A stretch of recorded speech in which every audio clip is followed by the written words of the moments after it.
For the month of May, Hello Chicago Network is going green for Mental Health Awareness Month.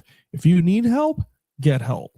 At the 988 Suicide and Crisis Lifeline, we understand that life's challenges can sometimes be difficult. Whether you're facing mental health struggles, emotional distress, alcohol or drug use concerns, or you just need someone to talk to, our caring counselors are here for you. You are not alone. The following is a presentation of the Hello Chicago Network.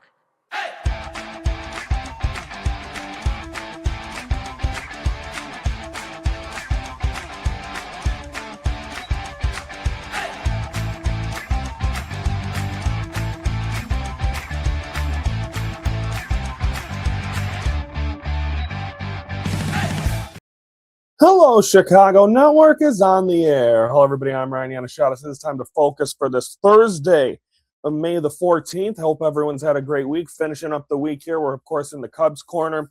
Been at my parents' all week. We'll get into the we've talked, of course, we had the playoffs. Now we're going to finish out the week talking about the Chicago White Sox. So let's take a look at how last week went for them. So let's take a look here. As you can see right here, this is their West Coast road trip in San Diego. Of course, the Cubs were there right before that. Cubs won 2 out of 3.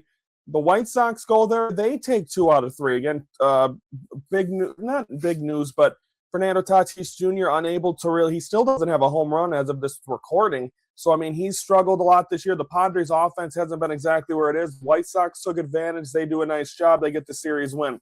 Then at the Angels, White Sox win the opener of that series on Monday. Then they go into Tuesday with a win on Tuesday. Ladies and gentlemen, I don't know if we've said this since, 2021 when they made the playoffs. If the White Sox won Tuesday, they would be in sole possession of first place. So don't forget, there's only 3-4 teams in the American League over 500 right now. The American League not dominant at all, not really getting anything going. But the White Sox lose Game 2 and Game 3. And unfortunately, they do lose the series to the Angels. Well, that's how the West Coast trip was. So they do finish 3-3. So they do get a nice one over a team that was in the playoffs last year, the Padres. But then they lose 2 out of 3 to a team that wasn't in the playoffs in the Angels. Then, of course, the preview for the week. Friday through Sunday, they're home against the Seattle Mariners. Tuesday through Thursday, finishing up that series today against the Kansas City Royals. And then this weekend, it'll be the Crosstown Classic. And, of course, we'll have Fan Focus Live Sunday, the finale of the series, as they will get a chance to try to stop the red-hot Cubs. So we'll see if that'll be the case. But anyway, overall, you got to think right now for the White Sox and overall for this, I think you got to be happy with where they're. I mean, the fact that they've played well, I mean, the struggles there a little bit recently, but I think you got to be happy with where they're playing. I mean, I said over, of course, for this year because I think this team is going to continue to build. You can't have a season anymore where they're gonna where they go under. You got to continue to build this and try to be a playoff contending team. And I think they're going to eventually get there. Not playoff contending right now, but I still think definitely a team that can make a lot of noise and definitely be different because you don't know where the Guardians are going to be. Tigers, Tyreek Skubal's going to be out for a few months. So the White Sox can cause chaos in the American League Central and maybe even in the process continue to make some noise. So the White Sox go 3-3 on that road trip. We'll talk about that whole homestand next Monday. We will be opening up with that. And, of course, Monday we'll have Cubs Sox. And Tuesday we will recap the Crosstown Classics. I know we're kind of a week behind. I'm doing that for scheduling purposes just so I can get a full grasp on everything. We'll be caught up on Cubs Sox by next Tuesday.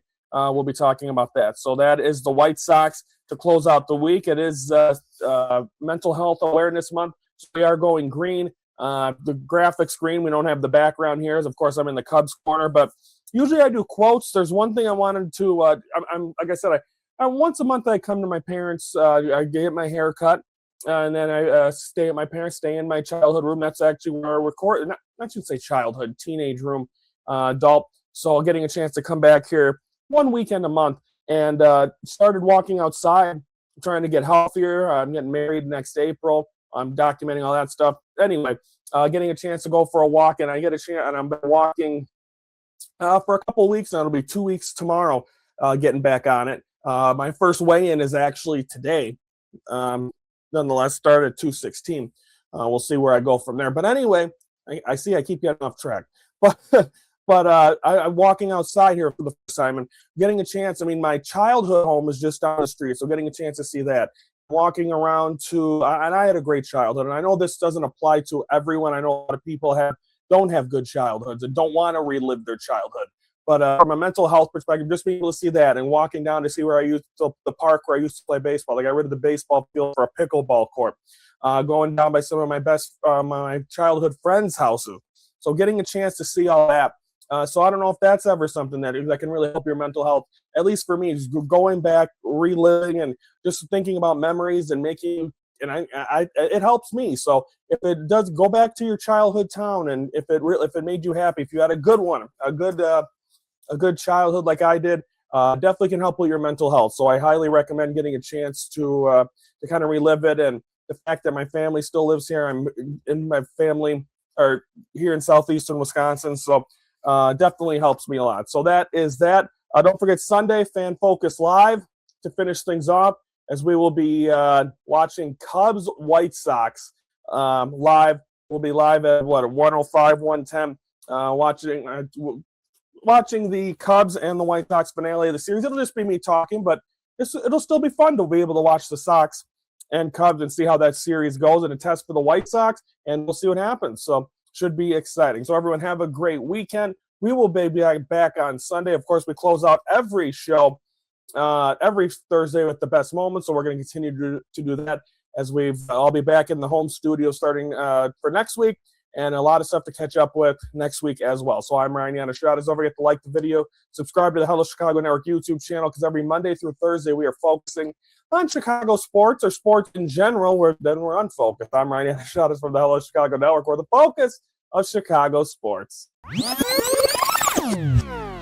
All month, I'm going to close out all these episodes with some quotes, just so you people know you're not alone. And we do the hotline at the beginning of every episode. But I just want to let you know, self-care is not selfish. It's necessary for good mental health. Don't ever think it's okay to put people in front of yourself every once in a while. Don't do it all the time, because then people start to expect it. Your mental health struggles do not define your future. Sure in the hell don't.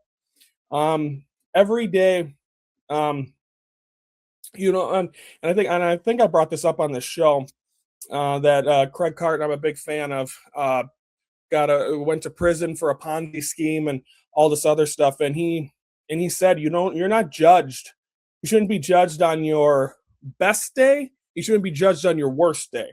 It's how you live your life and how you do it. So it does not, having mental health and needing help, not a problem, because then some people will be like, if people are ignoring mental health problems and then they, God forbid, take their own life, well, guess what? Then you're like, oh, well, he should have needed help. Exactly. Mental Health Awareness Month. And this is from Pure Athlete Incorporated. And Dansby Swanson said, I'm a huge advocate for mental health. I think everyone has their own battles, and it's important to take care of them. There is this lie that we tell ourselves that we have an issue, that if we have an issue with anxiety or bring it up, that we're not cool. And it's just not the truth. And the more we can help kids understand that it's just not true, then you can start to chip away at the stigma that's attached to it. Like I said, I've said it before. I continue to say it, just starting a couple months ago, getting on anxiety medicine. It has helped so much in how I've reacted to things. Still get frustrated, still get angry. It's part of life. It's not a miracle medicine, but it takes the edge off. And I'd highly recommend anyone that's thought about it, and I thought it as well. I'm like, God, it's going to make me, I don't want to be on something that's going to make me crazy. It's not.